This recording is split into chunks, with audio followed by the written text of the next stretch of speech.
Fala de escolhidos, tudo bem com vocês? E sejam bem-vindos a mais um vídeo da série sobre os Sete Lords. No dia de hoje a gente vai estar falando sobre um tópico que tem a ver com os Sete Lords, mas de que a gente não tem muita informação. Então esse vídeo é muito mais especulativo, é muito mais com algumas teorias, vamos pôr dessa forma, sobre o tema desse vídeo do que fatos concretos, coisas que realmente aconteceram, né? Porém, o que importa é que o tópico desse vídeo realmente existe, né? Ele foi criado na época através do jogo de cartas, onde muitas histórias eram contadas, e ele apareceu lá. Porém, até hoje a gente nunca teve uma explicação sobre o que é isso, né? O que ele faz, para onde ele leva, né? Então, hoje a gente vai estar conversando um pouco sobre o Portão dos Sete Pecados, né? O grande portão protegido, provavelmente, pelos Sete Lords, né? Então, vamos começar? Vamos embora! Então, há muito tempo atrás, dentro de um jogo de cartas oficial de Digimon, foi revelado pra gente que existia o Gate of Deadly Sins, o Portal dos Sete Pecados, e que ele tinha uma conexão muito forte com os Sete Lords, né? Inclusive, em uma imagem do portão, a gente vê os Sete Lords junto dele, a gente vê que nas portas dele estão engravadas as coroas dos Sete Pecados, né? Que são os símbolos que têm a ver com os espíritos olimpianos, inclusive, que eu citei nos vídeos de cada um dos Sete Lords. Porém, pessoal, nunca foi explicado pra gente qual era essa conexão que ele tinha com os Sete Lords. O que ele fazia? O que tinha por trás desse portão? Qual era a importância dele para o mundo digital? Nem aonde ele ficava direito a gente sabia, né? Apesar de muitas pessoas especularem que ele ficava dentro da área negra, pelos Sete Lords também ficarem lá, né? Então, ele tem grande importância, mas a gente não sabe exatamente por quê, né? Então, muitas pessoas especulam para o que ele sirva, né? E a história fica um pouco mais complicada ainda quando a gente pensa que já fazem muitos anos que ele apareceu nesse jogo de cartas e depois disso nunca mais ele apareceu, né? Então pode ser que ele ainda apareça em alguma história mais pra frente? Sim, mas as chances aparentemente são muito pequenas, né? E graças a isso, tudo que a gente pode fazer é especular, né? Tentar imaginar para o que ele serve. E eu vou tentar fazer isso nesse vídeo. Então eu vou começar pelo que eu acho que é a maior teoria sobre esse portão, né? Sobre o que tem atrás desse portão. Eu acho que é uma teoria, pessoal, porque eu não achei essa informação em lugar nenhum. Porém, eu vejo muitas pessoas falando sobre isso, né? Então, o que as pessoas teorizam é que atrás desse portão fique o Belphemon, né? E eu acho que isso acontece porque em uma das imagens oficiais do portão estão todos os Sete Lords na frente dele, porém o Belphemon não está lá, né? Então o Belphemon a gente sabe que é um Digimon que tem duas formas, uma onde ele dorme, a outra onde ele está com raiva porque ele acordou, né? E o que acontece é que quando ele está dormindo, ele está selado, né, entre aspas, ele está todo acorrentado, ele fica numa forma mais boazinha, entre aspas. E quando ele desperta, né, ele quebra esse selo, ele fica com raiva, ele fica de super mau humor, e daí ele se torna mesmo um dos Sete Lords e ajuda os Sete Lords. Então, o que acredita-se é que quando os Sete Lords abrirem esse portão, né, eles quebrarem o selo usando suas coroas e tudo mais, de lá de dentro vai sair o Belphemon despertado e ele vai ajudar eles, vai entrar no grupo de uma vez e vai trazer o fim de tudo para o mundo digital, né? E uma das coisas que fortalece essa teoria é o que aconteceu na temporada Digimon Savers, né, do Digimon Data Squad, onde lá a gente vê que o Belphemon estava selado dentro de um lugar e eles acabaram quebrando esse selo e ele realmente quase destruiu tudo que ele via pela frente, né?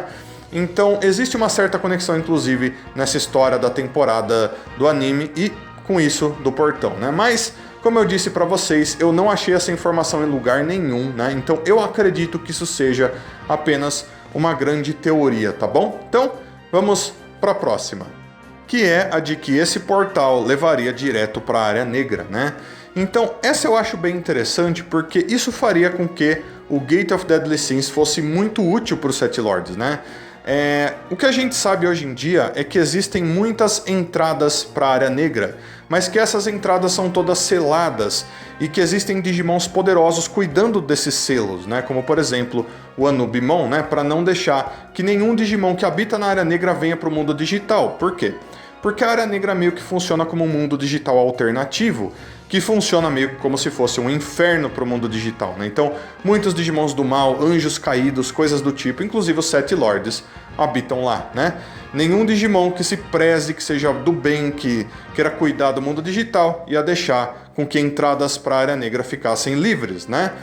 Então a gente tem um portão que funcionasse como uma coisa especial, uma entrada secreta para o mundo digital, que só pudesse ser aberta pelos Sete Lords, seria muito incrível, seria muito interessante e seria muito útil, né? Faria com que esse portal realmente tivesse ainda mais chances de aparecer no futuro em alguma história que envolvesse os Sete Lords, né? Então, mais essa teoria, vamos então para a próxima. Então, essa próxima envolve o Lucemon de duas formas, né? No caso, o Lucemon Satan Mode, a última forma de um Lucemon. Por quê, pessoal? Porque nas costas do Lucemon existem todas as coroas dos Sete Lords, ele possui todas elas, né? Meio que ele representa os Sete Lords sozinho. E por que isso é tão importante nesse caso? Porque, bom, no portão a gente viu que tem gravadas as coroas de todos os Sete Lords. Então, se você precisasse dos Sete Lords para estar abrindo essa porta, muito provavelmente o Lucemon Satan Mode conseguiria abrir essa porta sozinho, né? Então talvez, em último caso, o Lucemon se transformaria nisso e usando essa forma ele conseguiria abrir a porta sozinho, né? Porém, outras pessoas acreditam que se você abrir o portão é uma das chaves para fazer com que o Lucemon consiga evoluir para essa última forma, para o Lucemon Satan Mode, né? Então, são duas teorias diferentes que envolvem essa forma, né? E eu acho que as duas ficariam muito legais, inclusive pelo fato do Lucemon ser o líder dos Sete Lords, então realmente uma porta dando uma importância para ele ainda maior seria muito legal, né? E também se ele conseguisse abrir essa porta sozinho também ficaria muito bom, afinal, como eu disse, ele é o líder, ele teria poder para fazer uma coisa como essa, né? E a última teoria que eu quero trazer para vocês tem a ver com o Ogudomon, né? Inclusive, eu já fiz um vídeo pro Ogudomon aqui nessa série, recomendo que vocês assistam ele para vocês terem mais informações sobre esse Digimon. Porém, ele é um Digimon extremamente importante para os Sete Lords, porque ele é o resultado da fusão de todos os sete, né? Então, é um grande monstro final que muitas vezes é usado como chefe final de várias histórias de Digimon, né?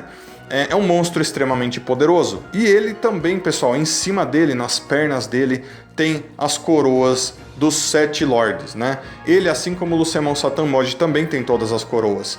Então as teorias que se aplicam ao Lucemon naquela forma também se aplicariam ao Ogudomon. Talvez, quando esse portão se abra, aconteça uma fusão milagrosa entre os Sete Lords e eles então virem o Ogudomon. Ou talvez lá dentro esteja o Ogudomon. Ou talvez, se eles se tornarem o Ogudomon, eles consigam abrir esse portão, porque ele também tem as sete coroas, né? Então, da mesma forma, as coisas se aplicam para ele, né? Porém, eu acho que no caso dele fica ainda mais legal, porque ele não é apenas um dos Sete Lords, e sim todos os sete em um corpo só, né? Faria ainda mais sentido e daria ainda mais importância para esse Gate of Deadly Sins. Então agora, por último, eu quero conversar um pouco com vocês sobre esses portões, né, que existem no mundo digital e que na maioria das vezes são entradas muito importantes, protegidas por Digimons muito sagrados, e na maioria das vezes são coisas boas, né, são coisas que devem ser protegidas e que ajudam de alguma maneira, né, mas que sempre, de certa forma, são muito importantes. Então, vamos começar pelo Holy Angemon, né? Holy Angemon tem um poder chamado Gate of Destiny, é o Portal do Destino, né? Muitos de vocês conhecem, inclusive, é um ataque super poderoso. E ele abre um portal que manda os Digimons para um outro lugar e eles acabam sendo destruídos. Então, é de certa forma um portal, mas que só ele consegue criar como uma habilidade. Então, nesse caso, não é uma coisa que existe num lugar, é apenas um poder. Porém, no caso do Clavis Angemon, pessoal, que é um outro anjo Digimon, super poderoso, inclusive de nível Mega, ele protege muitos portais, principalmente uma grande porta misteriosa e que fica provavelmente no Panteão dos Anjos. É quase como se fosse o oposto do portal dos Sete Lordes, né? Onde só o Claves Angemon possui a chave para abrir ele, né? Então, muitas pessoas, inclusive, acreditam que esse portal, essa porta guardada pelo Claves Angemon, seria uma entrada para o mundo real, né? O que seria também uma boa teoria para o Gate of Deadly Sins, que ele levasse para o mundo real de alguma forma, né? Outros Digimons que têm a ver com portais e entradas seriam, por exemplo, o Cerberumon, né, que é um Cerberus e que ele fica protegendo entradas para a área negra, né, como se fosse o Cerberus mesmo das mitologias. Ou o Anubimon, que protege uma das entradas que vão para a área negra, né, inclusive um lugar que fica selado. A gente tem vários Digimons que tem a ver com entradas, com portais e coisas do tipo, né? Como, por exemplo, o Ancient Wisemon, né? Que já é uma coisa muito acima do normal. É um Digimon que o próprio corpo dele é um espelho que funciona como um portal que leva para uma outra dimensão. Ele consegue até trazer monstros dessa outra dimensão. Então dá para vocês perceberem que existem muitos casos diferentes de portões e entradas dentro do mundo digital, né? E o Gate of Deadly Sins é um caso assim também, mas eu acho que o mais importante dele é o fato de que ele é conectado com um grupo que é muito ruim, né? Que provavelmente iria utilizar uma coisa como essa para fazer coisas terríveis para o mundo digital, para o mundo real e etc. Né? Então, eu fico imaginando se talvez eles não abram esse portal, se ele realmente ainda for usado na história, porque para eles abrirem, eles vão precisar de alguma maneira se sacrificar, né? Então, usar essas coroas dele, que são os poderes deles, né, para fazer com que ele abra, enfraqueça eles ou alguma coisa do tipo. Eu fico imaginando se não é uma coisa desse tipo, né? Mas, seja como for, ele é muito interessante e tomara que no futuro ele apareça outras vezes.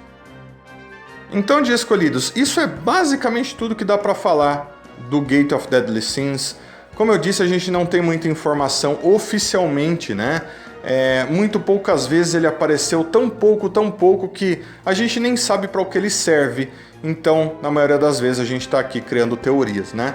Então eu vou só pedir aqui no fim desse vídeo que vocês deixem aí nos comentários tudo o que vocês acharam desse portão, né? Se vocês têm outras teorias, se vocês concordam com alguma dessas teorias aí, deixem aí nos comentários. Seus comentários são muito importantes, tá bom? E também, se possível, como eu sempre peço, deixa um like, se inscreve no canal, compartilha esse vídeo, clica no sininho e se quiser dar ainda mais suporte para o canal, você pode estar se tornando membro clicando no botãozinho Seja Membro aí embaixo. Valeu, dia escolhidos! Deixo então um abraço muito carinhoso para todos vocês, muito obrigado a todo mundo que assistiu mais esse vídeo até aqui, espero que todos vocês tenham um dia maravilhoso e aguardo todos vocês para os próximos vídeos. Então fui, dia escolhidos, até a próxima, tchau, tchau!